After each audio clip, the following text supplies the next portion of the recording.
CRIF presenta la entrevista en línea con William Meléndez.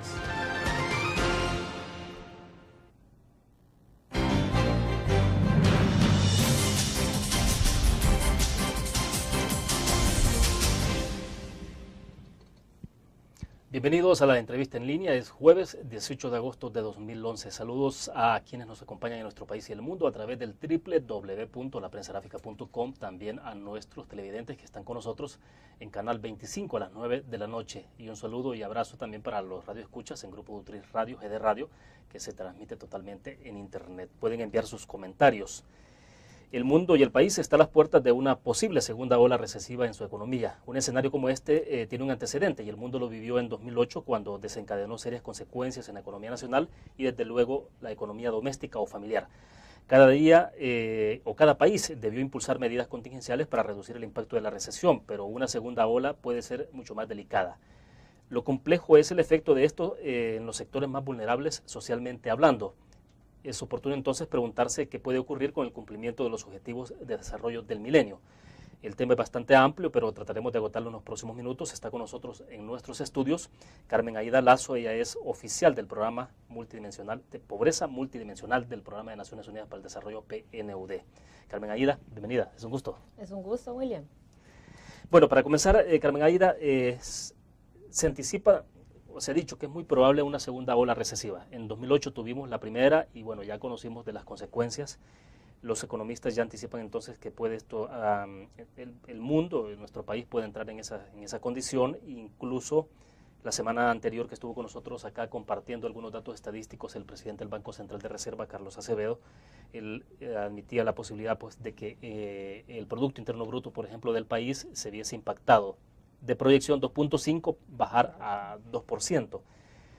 O sea, esta condición de la que estamos hablando, para que después entremos a los detalles de los objetivos de desarrollo del milenio, ¿es una realidad? Es una realidad, William, y quizás recordar un poco qué pasó en el 2008, como usted decía. En el 2008 venía El Salvador de una situación también adversa. Recordemos que en el 2007 tuvimos el incremento en precio de los commodities, la canasta básica alimentaria se dispara, aumenta en un 30%. Estamos hablando de que el precio del petróleo, si usted se recuerda, pasó de $40 a un máximo de $140 por barril. Claro. Entonces, el gobierno lleva a cabo unas ciertas medidas que tuvieron un cierto costo fiscal. De pronto cambia, pega un giro la crisis, de pasar de ser una crisis de precios, pasa a una crisis real de la economía, ¿verdad? Con el inicio de la crisis financiera internacional. Y entonces lo que nosotros vemos es un acelerado declive ya en el producto real, en las condiciones de empleo. Que vienen y afectan la pobreza del país. Tan así es que, digamos, solo recordar cifras quizás como muy importantes. Sí, sí. En el 2006 nuestra deuda estaba por, digamos, 45% del PIB, actualmente es del 55%. Entonces nos encontramos ahora en una situación fiscal más frágil, en una economía que en el 2009 decrece 3.5% del PIB, es decir, desde la posguerra nosotros no habíamos tenido un decrecimiento de la economía como el que tuvimos en el 2009.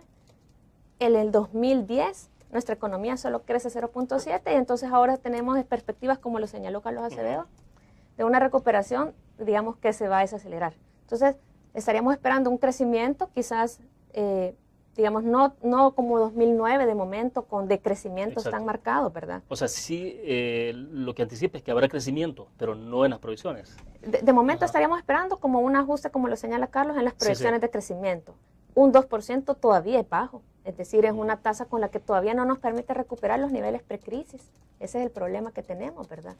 Y básicamente quizás señalar que básicamente muchas veces vemos como esta cara macroeconómica de la crisis y no vemos qué es la gente o el rostro humano que está por detrás. Claro. Y eso es un poco, digamos, de lo que vamos a hablar, las cifras de pobreza, cómo eso está afectando o incidiendo en los hogares. Ahora, Carmen Aida, en aquel momento de 2008, posterior a 2008, entonces, ¿qué hubo que hacer con todo el tema de los programas sociales? ¿Cómo observaron ustedes? ¿Hubo una readecuación entonces? Porque el gobierno sí se vio obligado a hacer ciertos reacomodos, ¿no? Sí, bueno, primero es importante recordar que con la crisis de precios se toman medidas como tal, como el congelamiento de tarifas, que usted recordará. Los subsidios pasaron a representar, bueno, $400 millones al año, subsidios que organismos, tanques de pensamiento hemos señalado que son ineficientes porque no le llegan a la población más pobre. Eso le tuvo un costo para el país. Entonces, yo diría que el Estado hace como dos tipos de medidas. que digamos que no han variado mucho en los últimos años. Digamos, tratar como de contener el efecto en precios, eso por una parte, y tratar de impulsar algún tipo de medidas compensatorias para población muy vulnerable. Y estamos hablando ahí, por ejemplo, del esquema de red solidaria, que ahora se llama comunidades solidarias rurales y comunidades solidarias urbanas. Este gobierno introduce la implementación de programas en las zonas urbanas, ¿verdad? Y digamos que esa podría ser que es una variante que hemos observado en los últimos años. Pero el problema que tienen todavía estas medidas es que, si se quiere, son algunas medidas como de tipo muy compensatorias en la población vulnerable. Cuando vemos que el tema, digamos, que nosotros señalamos en los informes que muchas veces no se pone al centro de los objetivos de política, es el tema del empleo. Nosotros, digamos, una y otra vez vemos que si usted le pregunta a la persona, hicimos esta encuesta en el último informe, ¿qué necesita usted para sentirse parte de la sociedad salvadoreña? Nos dicen en primer lugar empleo. Es interesante, la gente no está esperando que le regalen cosas, ¿verdad? La gente quiere insertarse. Y entonces, digamos, todavía se nota una ausencia como una estrategia integrada, en la que uno vea, digamos, es más, se habla poco de empleo. Se habla poco de empleo. Entonces, es cierto que hay medidas que son importantes, ¿verdad? Las transferencias monetarias condicionadas, ¿verdad? Pero, digamos, creemos que todavía se puede hacer más. De acuerdo, vamos a ir en ese momento a nuestra primera pausa comercial. Volvemos.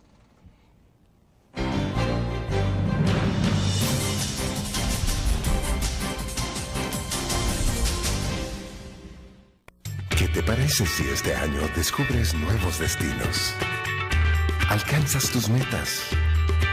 Manejas nuevos triunfos sin más preocupaciones. Cuenta con nosotros para lograr todas tus aspiraciones. Los créditos de la Agrícola te acompañan para que puedas crecer hasta donde te lo has propuesto. Solicítalos al 2210-9800 en bancoagrícola.com o en agencias. Banco Agrícola.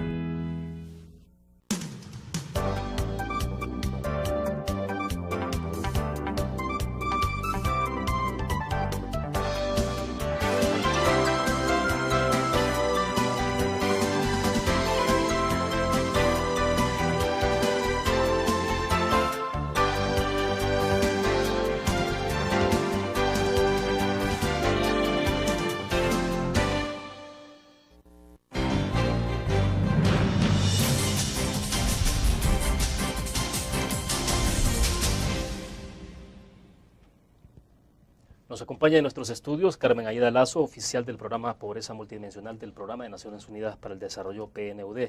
Carmen Aida, bueno, sin duda alguna que decíamos en el corte comercial, el tema del empleo es clave. O sea, usted me decía, bueno, hubo una pregunta puntual en una encuesta que se hizo desde el PNUD y se le consultó sobre el tema del empleo a las personas, ¿no? Que era lo que los hacía sentirse parte de la sociedad.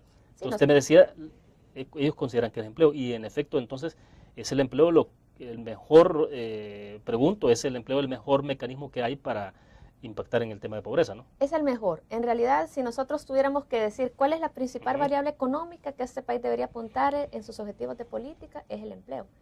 Si usted pone el empleo al centro de los esfuerzos de política, tiene una visión muy distinta que si pone, por decir algo, la producción. Miremos lo que está pasando en Estados Unidos. Se habla de la jobless recovery, la recuperación sin empleo. O sea, ¿qué le indica? O sea, en realidad una economía se recupera, pero incluso puede recuperarse sin empleo. No necesariamente una cosa conlleva a la otra. Por eso usted tiene, digamos, que tener muy claro cuál es su objetivo.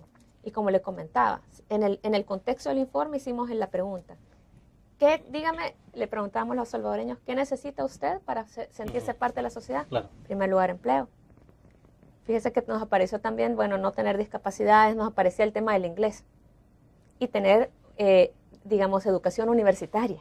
Esas fueron las cosas, ¿verdad? Entonces, todavía vemos eso, ¿verdad? La falta de una estrategia integrada en el tema de empleo, ¿verdad? Que nosotros en el informe hacíamos ciertas propuestas en esa dirección.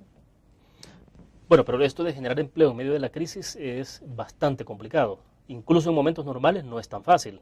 A pesar de que obviamente los partidos políticos en campañas electorales ofrecen este mundo y el otro en el tema del empleo, pero en términos reales no ocurre de esa manera. Pero no es fácil, y en medio de una crisis tampoco puede ser tan fácil, pero es posible. Pero es posible. En realidad eso es cierto. O sea, el tema del empleo no es un tema sencillo, pero por lo menos, digamos, el punto de partida es fijárselo como una prioridad de política. Lo que le comentaba también en el receso, empezar a medirlo.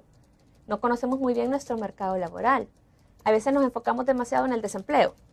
El desempleo en El Salvador se define como las personas que les preguntaron si anduvieron buscando trabajo y dijeron que sí, que no habían conseguido. Nosotros, digamos, monitoreamos mucho más en el PNUD el subempleo. ¿Verdad? El subempleo son esas personas que tienen una inserción precaria en el mercado laboral, digamos, porque están en la informalidad y ganan menos del salario mínimo que correspondería a su... O porque trabajan menos horas de las que ellos desearían. Entonces, nosotros creemos que, bueno, que un primer punto de partida es darle al empleo la centralidad que merece, claro, en las políticas, ¿verdad? Y definitivamente siempre hay espacios de maniobra. O sea, nosotros, digamos, en el PNUD sabemos que en El Salvador se vive una gran ola de pesimismo que no es nueva ni exclusiva de esta doble recesión que ahora se viene. El Salvador hay muy poca inversión. El Salvador es de los países de América Latina con las menores proyecciones de crecimiento económico. Es decir, hay países con condiciones similares que están creciendo más. Casi toda América Latina está creciendo más. Entonces, creemos que hay posibilidades. Creemos que es muy importante, por ejemplo, que El Salvador defina apuestas estratégicas. O sea, esa, digamos, como que la visión a dónde vemos El Salvador en 20 años, ¿verdad?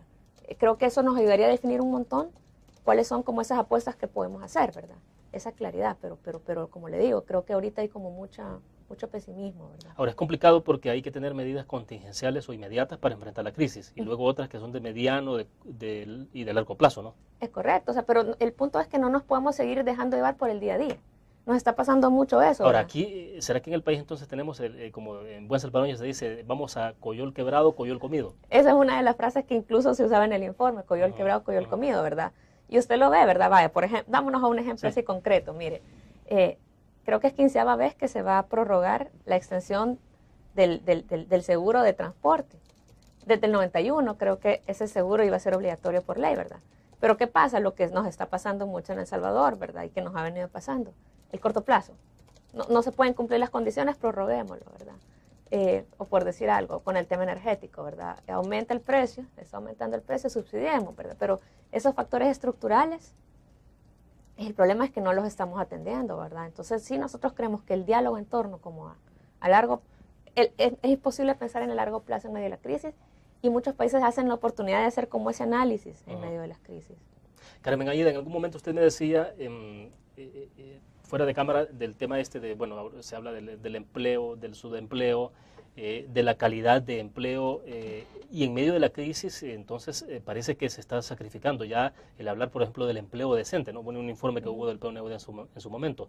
Ahora ni siquiera se está hablando de ese tema de empleo decente, sino de generar empleo. Sí. O sea, de alguna forma se sacrifican algunas cosas que deberían ser prioritarias. Sí, mire, pero vaya, por ejemplo, inclusive nosotros mismos en el PNUD ahora estamos hablando de empleo formal. El empleo formal es ese que en el que usted tiene por lo menos, o sea, está inserto en una red de protección social. O sea, cotiza para una pensión, cotiza en el seguro. ¿Por qué ahora es importante ese empleo? Porque de lo contrario, en la medida que usted no aumente el empleo formal, por decirle algo, de la población económicamente activa, únicamente el 18% cotizamos para una pensión en la vejez. Solamente eso. Entonces, ¿qué pasa? Que tenemos un 80% de la población que no cotiza, ¿verdad? Y que, digamos, en su momento o la familia o el Estado se hace cargo de su situación.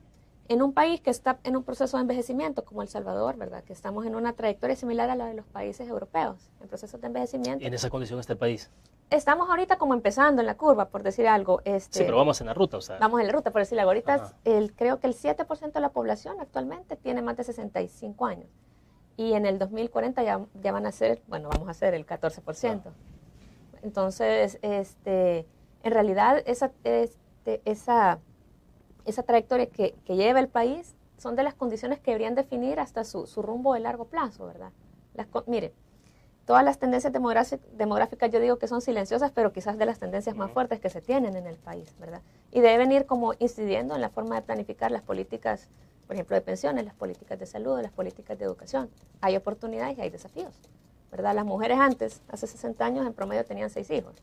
Ahora tenemos 2 en promedio y vamos a llegar a 1.8, ¿verdad? Entonces, hay posibilidades de una mayor educación de calidad que se pueden aprovechar, ¿verdad? Pero también está aumentando la tasa de dependencia, va a aumentar la tasa de dependencia. En el informe nosotros indicamos cómo ahorita estamos en lo que se llama el bono demográfico.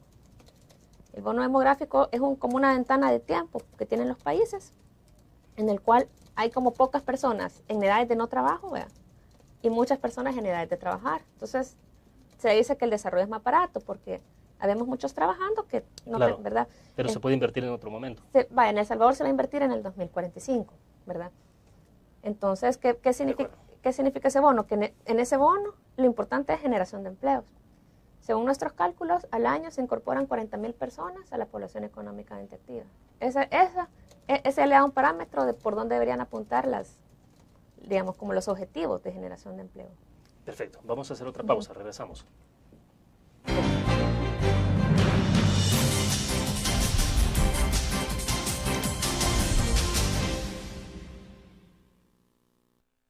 ¿Qué te parece si este año estrenas ilusiones? Descubres nuevos destinos. Construyes tu futuro sin más preocupaciones. Cuenta con nosotros para lograr todas tus aspiraciones. Los créditos del Agrícola te acompañan para que puedas crecer hasta donde te lo has propuesto. Solicítalos al 2210-9800 en bancoagrícola.com o en agencias. Banco Agrícola.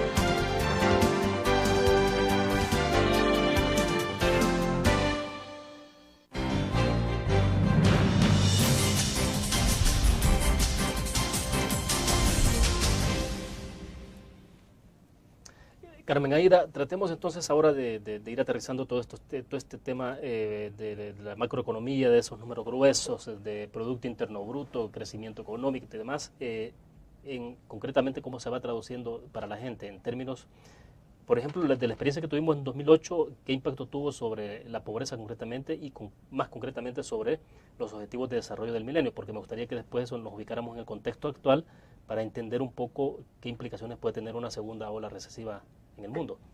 Sí, como usted señala, pues a veces más importante que las cifras macro es el impacto ya en el hogar, a nivel del hogar, ¿verdad? Y la crisis del 2006-2008 nos enseñó que nuestra vulnerabilidad es alta porque el impacto fue muy fuerte. Vaya, en el 2006 se decía que en El Salvador las cifras oficiales indicaban que de 100 hogares, 30 estaban en pobreza. Ya para 2008 esta cifra había aumentado a 40%.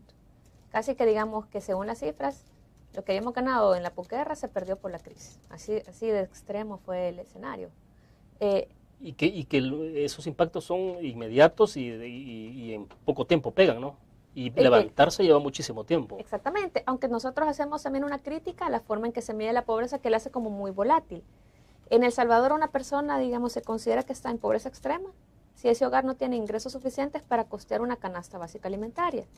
Y se dice que es pobre si no tiene ingresos suficientes para 2 veces la canasta básica. Entonces, ¿qué pasa? La canasta básica alimentaria, que principalmente está compuesta de frijol, maíz, ¿verdad? Tortilla, es muy sensible a lo que pase con los precios de los alimentos. Entonces en realidad, con la crisis alimentaria, la canasta básica se disparó y un montón de hogares, según esa medición, pasaron a ser pobres. Claro. Nosotros estamos ahora emprendiendo un esfuerzo con el gobierno para cambiar la forma en que se mide la pobreza. Porque en realidad lo que básicamente nosotros pensamos es que la pobreza es multidimensional. O sea, usted le pregunta a la gente, ¿qué para usted ser pobre? Algunas personas nos dicen no tener salud, no tener educación. Entonces, en muchos países, en vista de que ese indicador basado solo en ingresos es incompleto, no una mirada muy clara de los avances de la sociedad, están pasando a medirla de manera multidimensional, incluyendo en la medición estos otros aspectos. En esos estamos. A ver, ¿qué implica eso ya en términos prácticos en un hogar? Es decir, la canasta de alimentos, usted mencionaba algunos productos, entonces, ¿qué más se agrega entonces como para entender? Entonces, por ejemplo, es un debate que inicia, ¿verdad? Y que va a tomar posiblemente un año, pero por ejemplo, para decir si la sociedad salvadoreña ha avanzado en pobreza, vamos a incluir, por ejemplo, si en el hogar tenían acceso a educación primaria, si en el hogar tienen acceso al sistema de salud, ¿verdad? Entonces, todos esos elementos van a complementar el ingreso para definir si un hogar es pobre. Un hogar va a ser pobre no solo por sus ingresos, sino porque también presente carencias en otras cosas importantes para la vida. En términos de accesos, por ejemplo, a programas sociales. Por ejemplo, si tiene acceso a agua en su casa, si tiene alumbrado, porque digamos, por decirle algo, en El Salvador todavía 30% de los hogares no tienen agua en sus casas, ¿verdad? Para esos hogares la vida es bien complicada. Mire, el no tener agua es una cosa que a la gente le modifica su forma de vida bastante. Entonces, eso debería reflejarse en el indicador de pobreza. En la manera actual no se refleja porque solo está basado en ingreso. Entonces, queremos una medida que sea más completa del bienestar de la gente. Perdón, Carmen Aida, y ese tipo de mediciones no están estandarizadas a nivel mundial, es decir, se aplica un parámetro distinto para cada país, de acuerdo a la condición. Exactamente, o sea, ahora cada país lo que se ha dado cuenta es que si quiere ver, por ejemplo, el impacto que un gobierno, como usted dice, ha tenido en la pobreza, que el indicador tradicional de ingresos no da para eso. Entonces, cada país lo está adoptando de acuerdo a sus prioridades nacionales. Por decirle algo, en las discusiones que teníamos con México nos decían, a mi ministro de Salud le interesa, por ejemplo, que se vea el tema de vacunas. Entonces, porque para él, ver el impacto en la pobreza es importante esto. Entonces, esa es una discusión bien, digamos, bien nacional, que digamos, claro, en algunos países se ha ido hasta ver la Constitución, que la Constitución me dice que son mis derechos. Entonces... Y a partir de ahí, entonces, sacar los parámetros. Y a partir de ahí conseguir como qué aspiramos que una persona debe tener para no ser pobre. Entonces, nosotros creemos que los indicadores actuales en definitiva nos muestran un deterioro de la pobreza, ¿verdad? Imagínense, del 2006 al 2008 la pobreza aumenta en 10 puntos, pero en 2009 a 2010 la pobreza actual es de 36%, porque como bajaron los precios, entonces la pobreza bajó. Entonces hay gente que eso no le cuadra. Dicen, la situación económica del 2009 y 2010 es peor, ¿verdad? ¿Y cómo es que la pobreza cae? Entonces nosotros les decimos, por la forma en que se mide, tengamos una manera de medirla que oriente mejor las políticas públicas y que hable de manera más clara de qué es lo que los salvadoreños necesitan para vivir. Entonces, pero volviendo a los ODM, en realidad lo que vemos es que sí, o sea, los ODM lo que se pusieron como meta fue un compromiso que asumieron 189 países en el 2000, claro, ¿verdad? Y que dijeron vamos a reducir a la mitad la gente que vive en condición de extrema pobreza. En el 91, que es el año que se toma como base, el 28% de los hogares salvadoreños eran pobres extremos. Para el 2008 esa cifra era de 12, o sea que ese ODM ya se había cumplido para el 2008, porque la meta era 14. Pero ¿qué pasó? Que ese indicador está aumentando. Entonces es un indicador que nosotros decimos, ojo, que íbamos bien, pero nos estamos alejando un poco. Inclusive al punto que podría ser que 2015, que es la meta de los países para poder reportar nuestros avances, pudiera ponerse en riesgo el logro de algunos objetivos, ¿verdad? Entonces... Ya. Bueno, debo hacer una pausa. Cuando regresemos, entremos siempre en profundidad sobre ese punto que me interesa bastante para que la gente lo comprenda de mejor manera. Ya volvemos.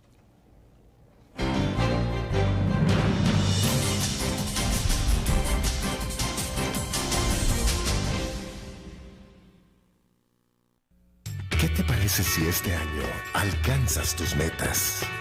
Construyes tu futuro. Enfrentas nuevos retos sin más preocupaciones.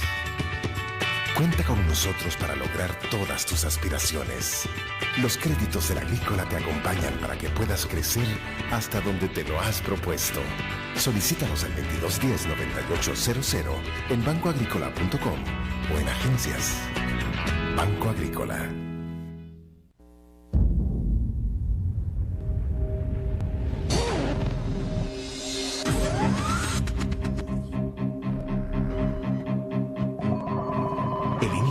Estrategia financiera desde los negocios y la actividad económica hacia toda Centroamérica.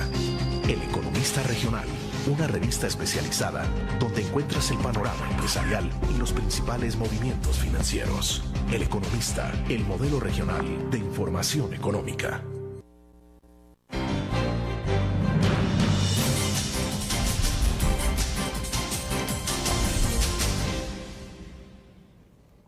Bien, estamos entonces, después de 2008 con esa crisis hubo un claro impacto, ¿no?, sobre el tema de reducción de pobreza. Para estas alturas estamos en una condición bastante crítica. Una segunda oleada recesiva todavía no nos está golpeando, o sea, estamos hablando de números que todavía no han sido modificados a raíz de otro escenario posible, como el que decimos. Exacto, o sea, por ejemplo, se mantienen hasta donde yo sé las proyecciones del Banco Central, hasta que creo que cuando viene el Fondo Monetario muchas veces se hacen revisiones, pero de momento están inalteradas.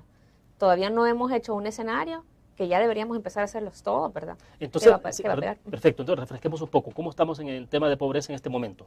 En el tema de pobreza, bueno, el ODM-1 es el más importante, es la lucha para eliminar la pobreza y el hambre. Como le decía, en el 91, el 28% de los salvadoreños en situación de extrema pobreza, la meta era reducirla a la mitad. Esa es la meta del ODM, es decir, 14%. En el 2008, el dato era 12.4%. O sea, la meta había sido cumplida, ¿sí? Pero ¿qué es lo que puede pasar ahora? Puede pasar que, pues, o sea, quizás, no sé si vamos a incumplir el ODM, pero que estamos muy cerca de la meta, ¿verdad? Es decir, una crisis que se tenga impactos, digamos, en los hogares podría ser que inclusive esa meta que ya estaba cumplida, pues retrocediéramos inclusive. Hay otros, en el ODM-1, digamos, está el tema de la pobreza, pero también hay temas, por ejemplo, como la proporción de la población que es de cuenta propia, ¿verdad? Esa es una meta que pues no se está cumpliendo, porque la meta era que se redujera la proporción de la gente que trabaja por cuenta propia, porque es un indicativo de informalidad. Está aumentando, ¿verdad? O por ejemplo, otro ODM importante es los niños que tienen peso por debajo de lo normal, ¿verdad? Por decir algo, en el 91, 11.2% de los niños de menos de 5 años tenían lo que se llama insuficiencia ponderal, ¿verdad? Bajo peso, ¿verdad? La meta es 5.6, o sea, reducir a la mitad. Claro. Estamos en 8.6. Entonces, en realidad, lo que nosotros vemos es que de verdad El Salvador sí tiene que, faltan 4 años, todavía se puede, pero sí tienen que hacer una ruta crítica para cumplir los ODM, porque si no va a llegar 2015 y va a ser una gran esperanza que podría tener resultados mediocres cuando hay la posibilidad todavía de seguir en un buen camino. Perfecto. Sería bueno que nos explicara un poco más de este concepto de ruta crítica. ¿Qué implica? O sea, ¿qué virajes hacer? Porque, no sé, de repente tengo la sospecha que muchos países pueden tomarse, de los 189 países que firmaron esto y se comprometieron, pueden tomar un poco como pretexto la situación económica y decir, mira, lo estamos cumpliendo, y tienen razón, o sea, tampoco se está diciendo, me imagino yo, que no es cierto, porque ya justamente estamos hablando de eso, de cómo la recesión económica está afectando la situación de pobreza en cada uno de los países del mundo, pero más de algunos se le puede ocurrir decir, bueno, utilicemos esta condición para decir, mira, no cumplimos justamente por esta cuestión de crisis, no porque nosotros no quisiéramos. Exacto, o sea, los países pueden decir, miren, en una situación fiscal complicada, no tengo recursos, ¿verdad? No puedo controlar todas las variables, es decir, son argumentos que se están dando, ¿verdad? Es lo que nosotros estamos haciendo desde el PNUD, por ejemplo, desde Naciones Unidas. Muchas veces, digamos, cuando uno ve que los países tienen dificultades, no siempre es de recursos. Y estamos ofreciendo algunas herramientas, ¿verdad? Hay un marco de apoyo que se está dando a los ODM, lo vamos, por ejemplo, a iniciar con el Ministerio de Salud en algunos ODM, en los que lo que hacemos es ver cuellos de botella, son los cuellos de botella que están impidiendo o haciendo menos posible el cumplimiento de ciertos ODM. Bueno, en cosas tan elementales uno piensa, por ejemplo, del tema de ejecución de presupuesto. Por ejemplo. Bueno, ha habido dificultades en varias carteras del Estado en ejecución presupuestaria. Es decir, uno no se explica a veces cómo es que entonces algunos ministerios han tenido la plata en sus manos y no la han podido ejecutar. Exacto, entonces a veces son cuellos de botella, ¿verdad? Pero uno que tiene que hacer, o sea, y a veces en el análisis general esas cosas no se van. Estamos ofreciendo herramientas para que nos sentemos, digamos, por ejemplo, el tema de salud, por decir algo que es un tema complicado porque usted tiene ahí instancias regionales, nacionales. Entonces estamos empezando a hacer análisis de cuello de botella que nos puedan permitir una ruta crítica que nos facilite el logro, por ejemplo, del ODM de salud materna, decirle algo, ¿verdad? Entonces, muchas veces, como le digo, son temas a veces de fortalecer capacidades nacionales para la implementación, como usted señala, o a veces son cosas muy puntuales que detienen las acciones. Entonces, hay márgenes de maniobra. Eso es lo que nosotros consideramos. Quizás es más difícil en el ODM-1 de pobreza, ¿verdad? Pero, por ejemplo, tenemos el ODM de igualdad de género, reducción de la mortalidad infantil, de la mortalidad materna, donde hay posibilidades, hay márgenes de maniobra. Y nosotros ofrecemos nuestro apoyo al gobierno, ¿verdad? Para que encontremos esos espacios de mejora, que los hay. O sea que sí hay márgenes como para poder dar una respuesta a las necesidades de la gente en medio de una situación tan crítica como esta. Nosotros creemos que sí, y usted lo señalaba, ¿verdad? Mire, a veces está el presupuesto, pues no se ejecuta, ¿verdad? Entonces, ¿qué es lo que está pasando? Entonces, muchas veces por ejemplo, se hizo un diagnóstico con la ejecución de la inversión pública que señalaba, bueno, cuáles son a veces como trabas pequeñas, que a veces ni siquiera uno tiene que ir a la asamblea, o sea, cosas administrativas que pueden resolverse para destrabar, ¿verdad? Ese es un Claro. poco el análisis que hoy deberíamos hacer, ¿verdad? En un escenario de reducción de, digamos, de ingresos fiscales y todo eso, el escenario es buscar otras rutas. Claro, Carmen Aida, ¿y cómo ha afectado todo esto, por ejemplo, el tema del alto precio de los alimentos? ¿Qué ha implicado toda esta situación? Porque, bueno, en algún momento se dice, alimentos hay caros, pero hay. Lo peor es que puede ocurrir es que no hayan y también sean caros, o sea, pero el asunto es que en un momento determinado hay alimentos, pero son caros. ¿Y cómo impacta eso a las familias más pobres? Es decir, ¿en qué se traduce? Por ejemplo, cuando se habla del tema de lactancia, el tema de la talla de los niños, ¿cómo han podido observar ustedes el impacto que eso ha tenido? Pues mire, fíjese que en un estudio que leí, ahorita no recuerdo la fuente, sí mostraban que los hogares más pobres habían reducido su consumo de alimentos por efecto de la crisis alimentaria. O sea, y el problema de eso es que tiene secuelas de largo plazo. En El Salvador todavía hoy por hoy 1 de cada 5 niños tiene retardo en talla, que no tiene la talla para su edad, ¿verdad? Entonces, eso que es el gran problema, de que vaya un niño que tiene ese tipo de desnutrición crónica, es bien difícil después que le aprenda en la escuela. O sea, la desnutrición en las etapas tempranas tiene secuelas de largo plazo en la educación, en la calidad de educación que puede recibir. Claro. Entonces por eso es que nosotros, por ejemplo, estamos ahorita apoyando con un programa de seguridad alimentaria, ¿verdad?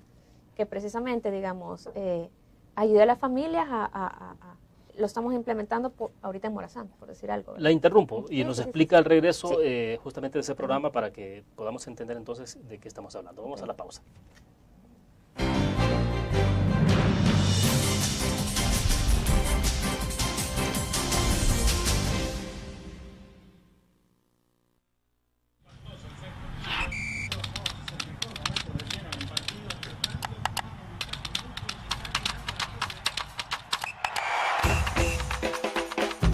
La emoción del deporte está en www.elgráfico.com. Ingresa al nuevo escenario deportivo y descubrí toda la pasión del deporte. Fotos, videos, fichas y resultados de las mejores ligas del mundo. Elgráfico.com. Conectados por deporte. Blur. La revista más innovadora y moderna de todos los tiempos. Única en su estilo, creativa. Un espacio exclusivo y reservado de entretenimiento y diversión, llevada al máximo. Blur. Time Out, Movie, lo mejor de la cartelera. Art. Shopping, la guía de la moda. Go, viajes cortos fuera de la ciudad. Blur.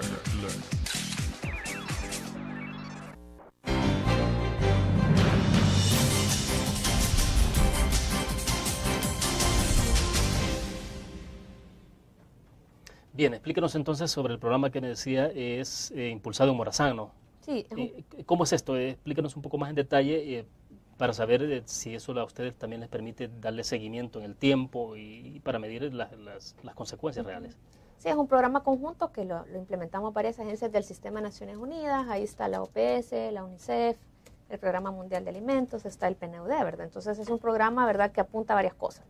Primero, ¿verdad?, la OPS y UNICEF están trabajando en el fortalecimiento institucional de la CONASAN, que es la Comisión Nacional de Seguridad Alimentaria, ¿verdad?, que ahora preside la ministra de Salud.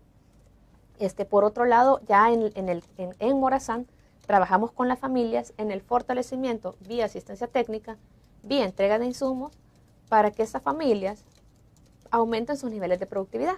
Como le comentaba, son situaciones a veces tan precarias de que son familias agrícolas que ni siquiera no se pueden autoabastecer, tienen que comprar del mercado, Claro. porque tienen rendimientos bajísimos, como le comentaba, o sea, pueden tener un rendimiento de 8 quintales por manzana en maíz, ¿verdad? Cuando el promedio de Morazán, que es un departamento pobre, es de 18. Entonces, lo que nosotros hacemos es una intervención en la que tratamos como de darle las herramientas a estas familias para que puedan aumentar sus niveles de productividad y, digamos, y de esa manera generar como un círculo positivo, ¿verdad?, de mayor productividad, alimento, nutrición, ahorro, ¿verdad? Entonces, Esto sería que les alcance para su consumo, incluso si hay posibilidad de que puedan comercializar. exactamente. Inclusive estamos buscándoles mercado, ¿verdad? Las escuelas locales, ¿verdad? Hospitales, donde lo pueden comercializar, ¿verdad? Que formar cadenas. Es un trabajo, mire, yo lo que he aprendido es que el trabajo de apoyo a las familias es un trabajo que ni es de la noche a la mañana, lo que se logra, ¿verdad? Y que es un trabajo que requiere también mucha coordinación. Nos estamos coordinando con el Ministerio de Agricultura. Por decir algo, si el Ministerio de Agricultura les entrega La semilla, nosotros apoyamos con la cantidad óptima de fertilizantes, ¿verdad? Hacemos una medición de las condiciones nutricionales y de productividad del hogar desde el inicio de la intervención para que veamos cómo está al final de la intervención. Entonces le damos un seguimiento bastante cercano. Creemos que solo de esa manera, o sea, son como intervenciones integrales, se les da educación a las familias en temas de nutrición, como usted decía, temas de lactancia, pero el tema de la generación de ingresos, ese que estamos trabajando, de darles asistencia, es el tema que a las familias más les interesa. Porque como le decía, la familia lo que dice es, más allá de darme una subvención, enséñame a trabajar, ¿verdad? Enséñame cómo ser autosostenible, generar ingresos de manera sostenible. Así que, digamos, esos son como algunos ejemplos de intervenciones, ¿verdad? Que, digamos, que queremos impulsar para mostrar que sí se puede.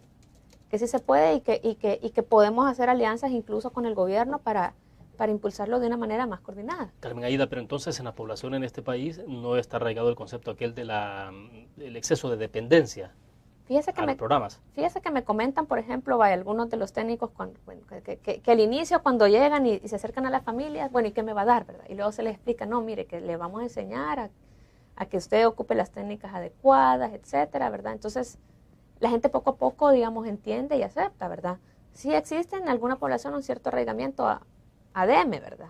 O sea, al subsidio, pero como le digo, Pero esa es cuestión de educarlos, entonces. En la medida que ustedes les van explicando, los están educando. De educarlos y de mostrarles los beneficios. Exacto. Los beneficios de la sostenibilidad, que no es lo mismo que le den una cantidad de dinero al mes, ¿verdad? A que le enseñen a él a ser sostenible. Entonces nosotros nuevamente creemos que todo este tema de la generación de ingresos en los programas, por ejemplo, de pobreza, es fundamental. Es fundamental, se puede fortalecer. Y únicamente haciendo un hogar independiente económicamente, son como los mecanismos para salir de la pobreza de manera sostenible, ¿verdad? Ahora, Carmen Aida, la inquietud que tengo es, claro, estos programas son focalizados, personalizados, entonces es como mucho más fácil ver el resultado, ¿no?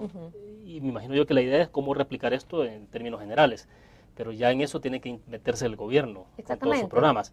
Y no sé cómo están a esos niveles, o sea, si realmente a nivel institucional hay posibilidades de que puedan hacer esa réplica de esos programas para tener los resultados que se buscan. Pues mire, justamente estamos, iniciando, en el caso de este programa en particular, digamos, conversaciones con el Ministerio de Agricultura, tratando de coordinarnos, para garantizar de que justamente que no sea una intervención aislada, que sea parte de un esfuerzo que se puede replicar.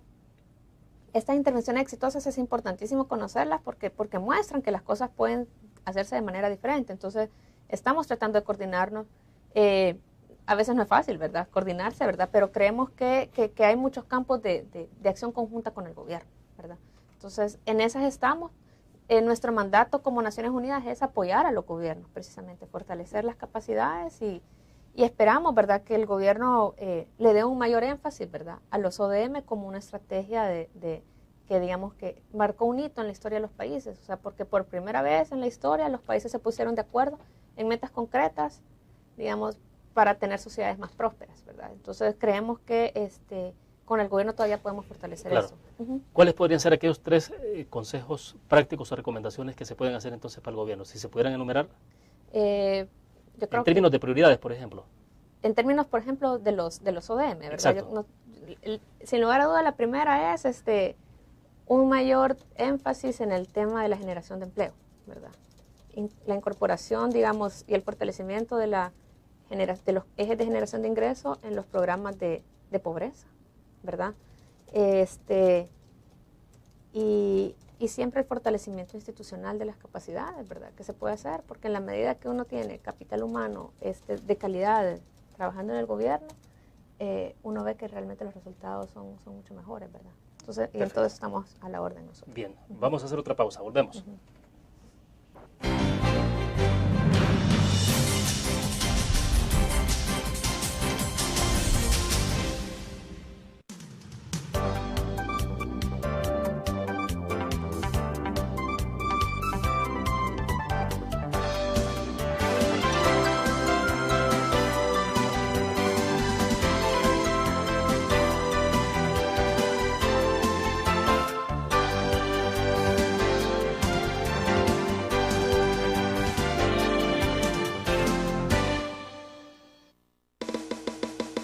Tu periódico es dinero, porque ahora puedes pagar con la prensa gráfica.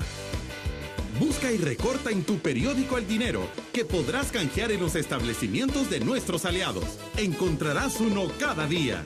Compra con la prensa gráfica y encuentra una buena noticia para tu bolsillo. Con la prensa gráfica lo compras.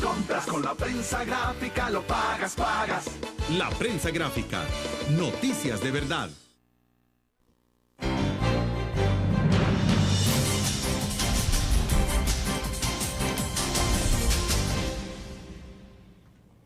Le decía en el corte comercial, Carmen Aida, sobre este tema, ya que usted lo abordaba y lo tocamos antes también en el inicio de la entrevista, sobre el tema del empleo. Pero bueno, en el país ya está claro, o sea, bueno, no solo en el país, sino que en el mundo quien genera empleo fundamentalmente es la empresa privada. Claro, los gobiernos siempre sirven como estimuladores, generadores de condiciones para que se aumente el empleo. Pero en nuestro país, uno leía recientemente algunos informes de crecimiento de empleo, de generación de empleo, y en la parte donde más ha crecido es en la parte gubernamental. Si no mal recuerdo el dato, creo que hay cerca de 16.000 nuevos empleos, pero son de parte de gobierno. Y no vemos esa misma dinámica de crecimiento. Bueno, primero habría que ver si es saludable eso de gobierno, y no sé si usted puede entrar en esa parte del análisis, pero lo que sí es claro es que en la parte privada, el ritmo de crecimiento del empleo tampoco ha sido tan acelerado, o sea, va bastante lento esto. Sí, mire, fíjese que es el tema del tamaño del Estado, si se quiere, visto como cuántas plazas hay, es un tema en el país bastante controversial, ¿verdad? A veces marca la ideología, ¿verdad?, que tiene la persona, ¿verdad? Es decir, ¿qué deberíamos tener? Es la gran pregunta, ¿un Estado pequeño o un Estado grande, ¿verdad? Lo que nosotros decimos es, pues, un Estado de calidad, ¿verdad? Y ese es uno de los temas que creemos que se ha dejado de hablar, que es el tema de la calidad del servicio civil. O sea, no podemos dejar de enfatizar la importancia que tiene la calidad del capital humano, del recurso humano que tenga el gobierno, hasta para lo que hablábamos, la implementación de estrategias, para todo es fundamental.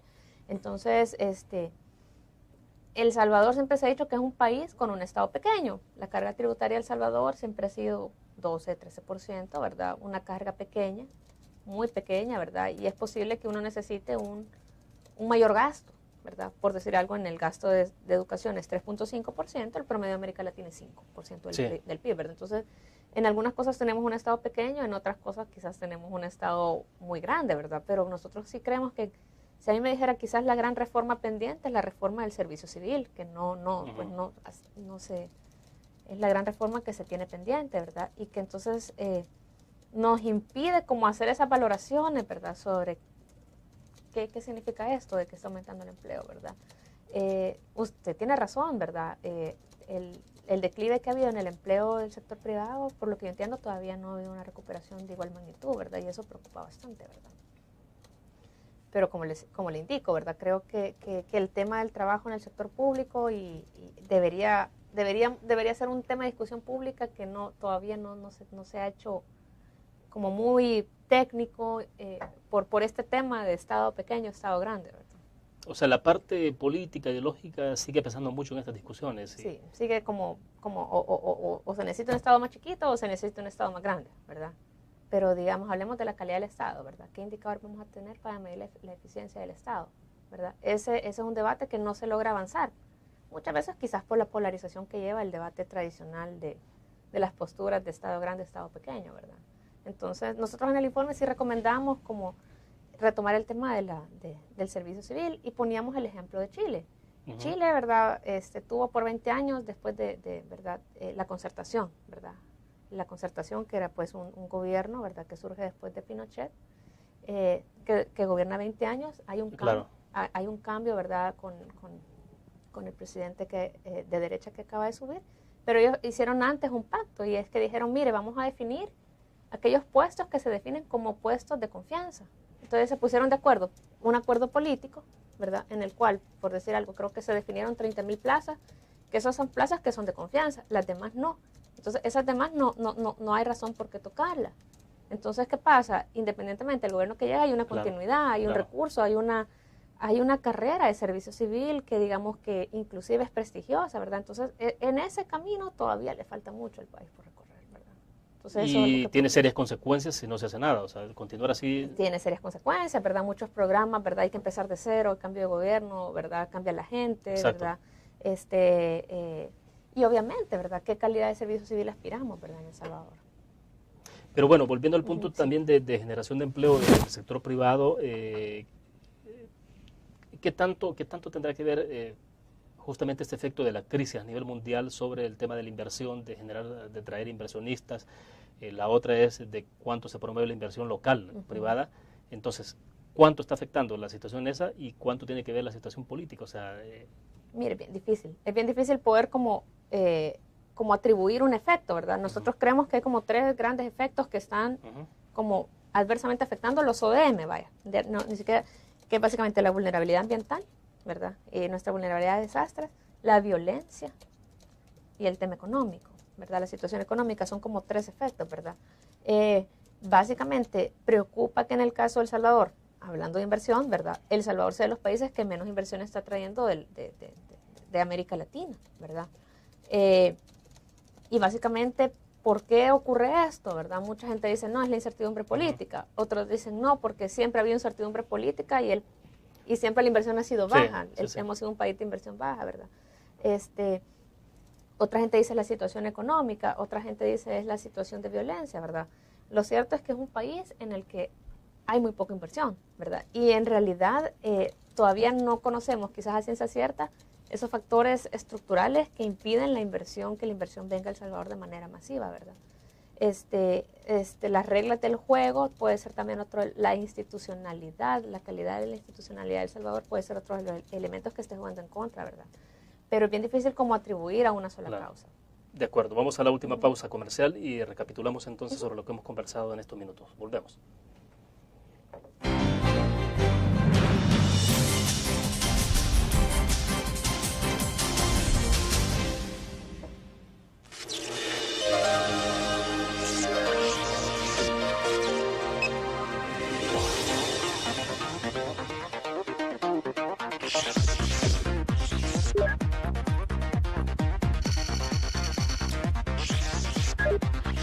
Estimulamos tus sentidos para que leas, veas, escuches e interactúes con la verdad.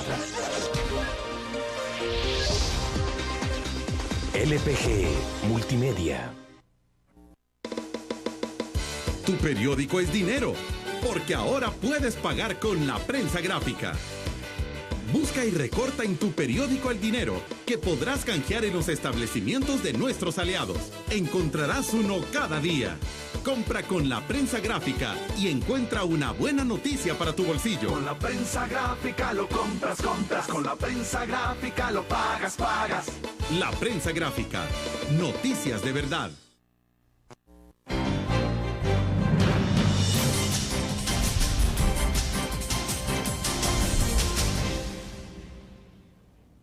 Bien, estamos al cierre de la entrevista en línea. Carmen Aida, sí me interesa entonces recapitular un poco, enfatizar sobre los puntos que hemos conversado a lo largo de la entrevista en línea y sobre todo en esa parte de si hay posibles salidas a una situación como la que estamos pasando, como la que puede venirse a futuro, que es más complicada todavía para la economía del país y para la economía familiar. Entonces, sobre las alternativas, sobre lo que se puede hacer. Sí, en realidad es una situación compleja, recapitulando, es una situación compleja, ¿verdad? Es una situación que pone en peligro el logro de los ODM, de algunos de los ODM, ¿verdad? Pero El Salvador está en una mejor situación que, por ejemplo, hace 20 años, ¿verdad? Las tasas de mortalidad infantil, las tasas de alfabetismo son superiores, ¿verdad? Estamos mejor. Hay posibilidades de mejora. ¿Dónde están esos espacios de mejora? En realidad buscar esos cuellos de botella, ¿verdad? Que están obstaculizando el logro de los ODM, ¿verdad? Segundo, ¿verdad? Poner el énfasis, o sea, poner al centro del debate de gobierno, y no solo el gobierno, de la sociedad civil, el tema del empleo. El empleo es indudablemente la variable número 1. Y entonces, no es lo mismo políticas pro crecimiento que políticas pro empleo, ¿verdad?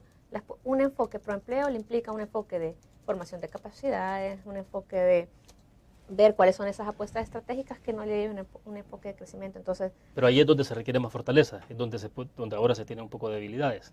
Exactamente, ¿verdad? Después, tercero, ¿verdad? El tema institucional, el tema de las capacidades nacionales para hacer frente a esos desafíos es un tema que también debería, digamos, retomarse.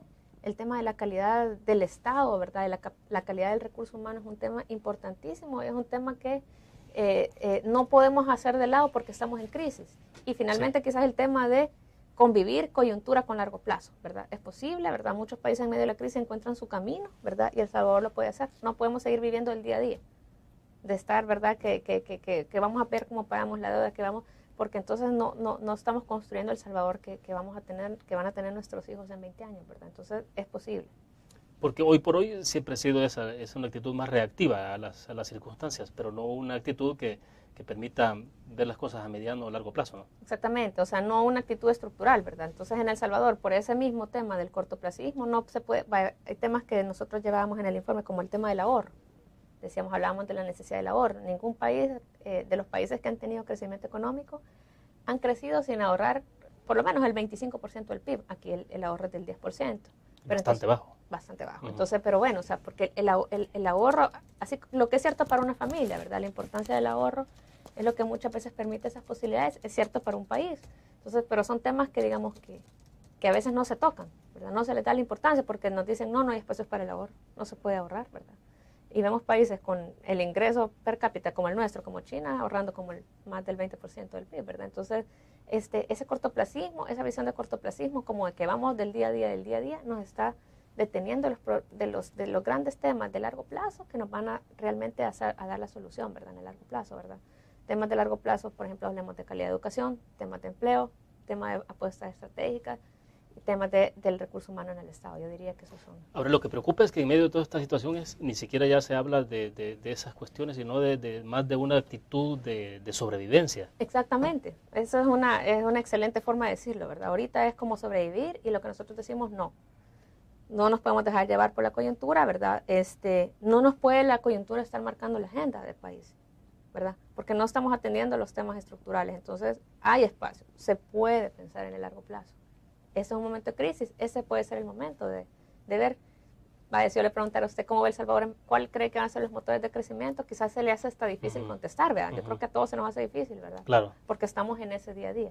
Es posible hacerlo. Entonces creemos que esta es una oportunidad, si las crisis son oportunidades. Nosotros mucho en el informe citamos Singapur, un país que de la crisis surgió a ser una de las economías más ricas del mundo y pudo encontrar el camino. Decimos que no hay recetas mágicas, esfuerzo, ahorro, cohesión social. Sí. Carmen Aida, quedan 4 años para saber si se habrá cumplido o no, pero ¿cómo se está avanzando en este momento y en medio de estas crisis? De repente a veces uno puede pensar que el panorama en cumplimiento de lo ODM es bastante complejo. Mire, es un panorama mixto, hay buenas noticias, o sea, El Salvador ha avanzado mucho en la erradicación de enfermedades como el paludismo, que creo que es un logro, ¿verdad? Está avanzando mucho en tuberculosis, o sea, los ODM relacionados, por ejemplo, con la erradicación de enfermedades graves, estamos muy bien.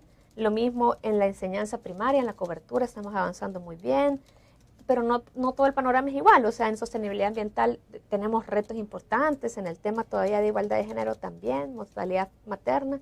Es justo decir que El Salvador tiene un avance interesante en los ODM, todavía desigual y todavía con oportunidades. Y quizás el ODM que tenemos que prestarle más atención es el corazón de los ODM, el 1, erradicar la pobreza y el hambre. Ese es el ODM más vulnerable, uno de los más vulnerables a los 3 factores que decíamos que están incidiendo: la coyuntura económica, la violencia y la vulnerabilidad del país. Entonces, por prestarles más atención. Claro. ¿Y a nivel centroamericano más o menos es la misma tendencia o no?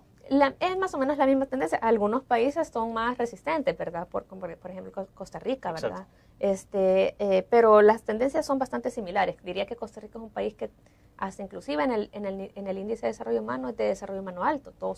Los demás somos de desarrollo humano medio. Entonces, las tendencias son similares, ¿verdad? Eso sí, los países de la región están creciendo más, ¿verdad? Tienen más inversión, ¿verdad? Entonces, quizás el ODM 1, el tema de pobreza les ha pegado, pero quizás nos está pegando más a nosotros. Creemos que después de México somos el país más afectado por la crisis económica internacional. Pero bueno, está clara entonces la relación pobreza-empleo. Pobreza-empleo, sí, pobreza-empleo es una relación estrecha, ¿verdad?, que deben fortalecerla. Bueno, de acuerdo. Bueno, se nos agotó el tiempo, a lo mejor más adelante podemos hacer un refresh de lo que hemos conversado para saber qué ha pasado, sobre todo si se concreta una segunda oleada recesiva en la economía a nivel mundial y desde luego en nuestro país. Gracias, Carmen Aida. Muy amable. Muchas gracias. Bueno, terminamos de esta manera la entrevista en línea. Nos vemos mañana a la misma hora. Estará con nosotros en nuestros estudios Carlos Quintanilla Smith, ex vicepresidente de la República en nuestro país. Nos vemos mañana.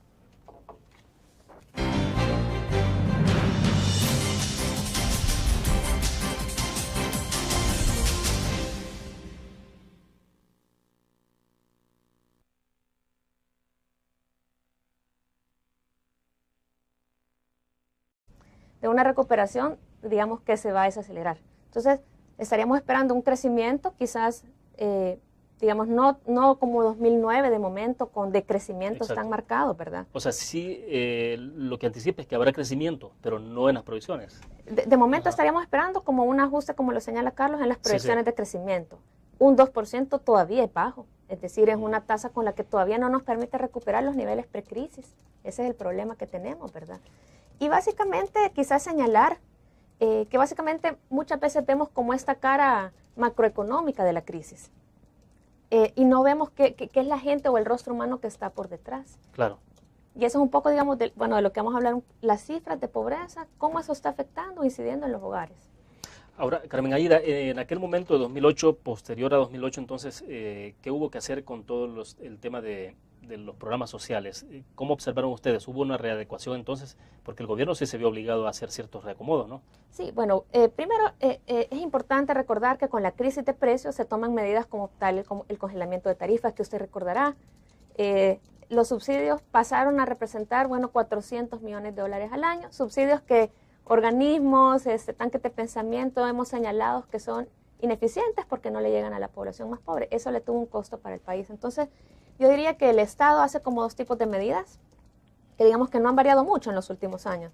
Digamos, tratar como de contener el efecto en precios, eso por una parte, y tratar de impulsar algún tipo de medidas compensatorias para población muy vulnerable. Y estamos hablando ahí, por ejemplo, del esquema de red solidaria, que ahora se llama comunidades solidarias rurales y comunidades solidarias urbanas. Este gobierno introduce la implementación de programas en las zonas urbanas, ¿verdad? Y digamos que esa podría ser que es una variante que hemos observado en los últimos años. Pero el problema que tienen todavía estas medidas es que, si se quiere, son algunas medidas como de tipo muy compensatorias en la población vulnerable. Cuando vemos que el tema, digamos, que nosotros señalamos en los informes que muchas veces no se pone al centro de los objetivos de política, es el tema del empleo. Nosotros, digamos, una y otra vez vemos que si usted le pregunta a la persona, hicimos esta encuesta en el último informe, ¿qué necesita usted para sentirse parte de la sociedad salvadoreña? Nos dicen en primer lugar empleo. Es interesante, la gente no está esperando que le regalen cosas, ¿verdad? La gente quiere insertarse. Y entonces, digamos, todavía se nota una ausencia como una estrategia integrada, en la que uno vea, digamos, es más, se habla poco de empleo.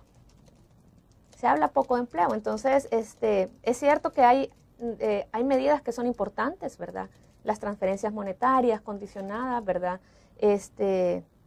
Pero, digamos, creemos que todavía se puede hacer más. De acuerdo, vamos a ir en ese momento a nuestra primera pausa comercial. Volvemos.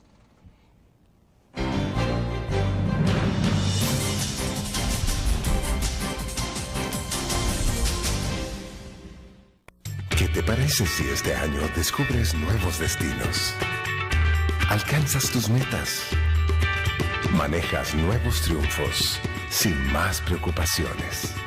Cuenta con nosotros para lograr todas tus aspiraciones.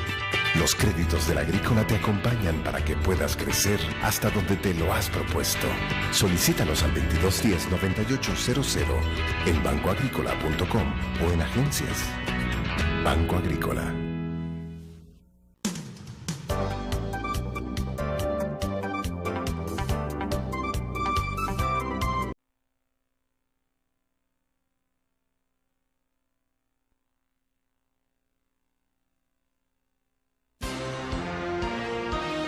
CRIF presenta la entrevista en línea con William Meléndez.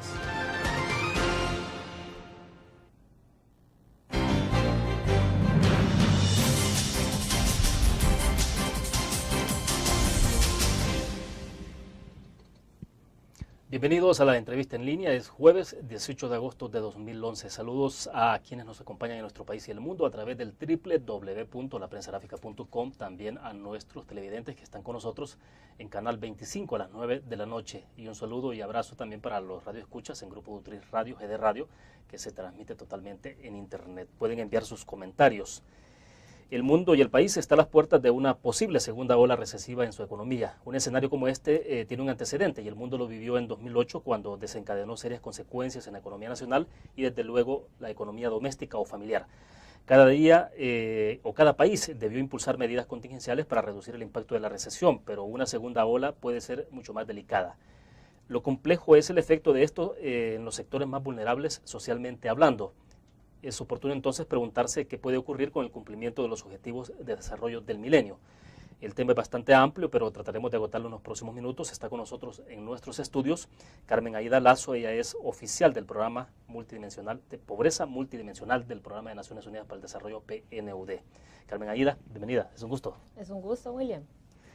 Bueno, para comenzar, Carmen Aida, se anticipa, o se ha dicho que es muy probable una segunda ola recesiva. En 2008 tuvimos la primera y bueno, ya conocimos de las consecuencias. Los economistas ya anticipan entonces que puede esto...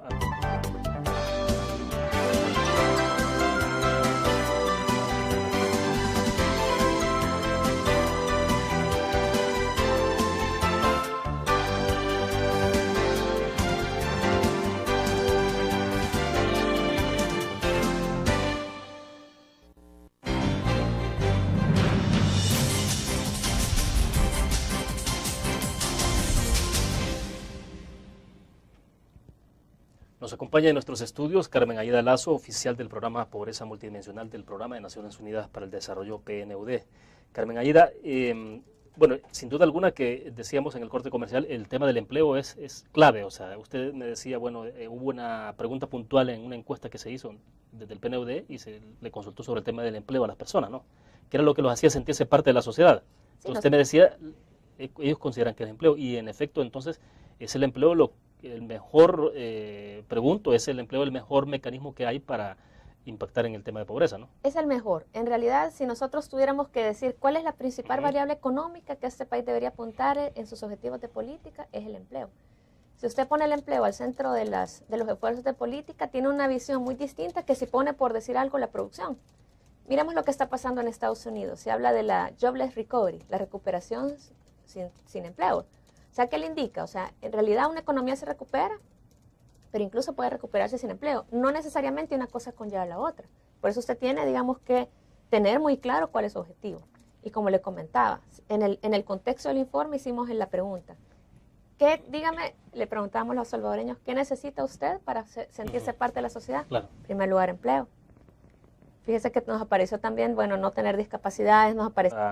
el mundo, nuestro país puede entrar en esa condición. Incluso la semana anterior que estuvo con nosotros acá compartiendo algunos datos estadísticos, el presidente del Banco Central de Reserva, Carlos Acevedo, él admitía la posibilidad pues, de que el Producto Interno Bruto, por ejemplo, del país se viese impactado. De proyección 2.5 bajar a 2%. O sea, esta condición de la que estamos hablando, para que después entremos a los detalles de los objetivos de desarrollo del milenio, ¿es una realidad? Es una realidad, William. Y quizás recordar un poco qué pasó en el 2008, como usted decía. En el 2008 venía El Salvador de una situación también adversa.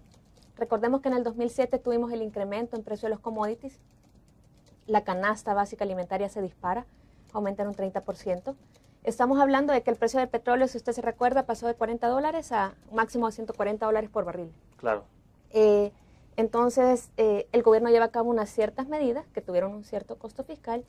De pronto cambia, pega un giro la crisis, de pasar de ser una crisis de precios, pasa a una crisis real de la economía, ¿verdad? Con el inicio de la crisis financiera internacional. Y entonces lo que nosotros vemos es un acelerado declive ya en el producto real, en las condiciones de empleo, que vienen y afectan la pobreza del país. Tan así es que, digamos, solo recordar cifras quizás como muy importantes. Sí, sí. En el 2006 nuestra deuda estaba por, digamos, 45% del PIB, actualmente es del 55%. Entonces nos encontramos ahora en una situación fiscal más frágil, en una economía que en el 2009 decrece 3.5% del PIB, es decir, desde la posguerra nosotros no habíamos tenido un decrecimiento de la economía como el que tuvimos en el 2009. En el 2010 nuestra economía solo crece 0.7 y entonces ahora tenemos perspectivas, como lo señaló Carlos Acevedo,